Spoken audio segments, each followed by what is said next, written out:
मनुष्य यदि ध्यान से अपनी भक्ति को ठहरकर देखे तो उसे ज्ञात हो कि ईश्वर की राह पर चलना कोई साधारण मार्ग नहीं है। जितना मनुष्य इसे सरल समझ रहा है, वास्तव में ये उतना आसान नहीं है। इस मार्ग पर चलने वाले बड़े ज्ञानी और ध्यानी भी भीतर से टूटकर बिखर जाते हैं। अक्सर मनुष्य ये मान लेता है कि अपनी दिनचर्या में थोड़ा बहुत पूजा पाठ करना ही संपूर्ण भक्ति है, परंतु ये परम सत्य नहीं है।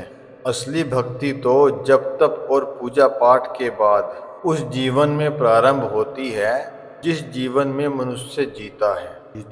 जिस दिन मनुष्य अपने मन को पूर्ण रूप से ईश्वर के श्री चरणों में समर्पित कर देगा, तब जाकर उसे उस परम सत्य का वास्तविक अनुभव होगा।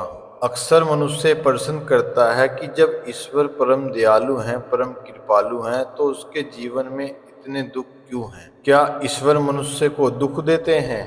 नहीं, ईश्वर मनुष्य को कभी दुख नहीं देते।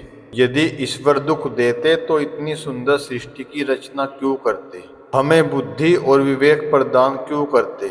आज मनुष्य जो दुख भोग रहा है वो किसी और का नहीं, स्वयं उसके ही कर्मों का फल है। बिना कर्म फल के तो एक कांटा भी नहीं चुभ सकता।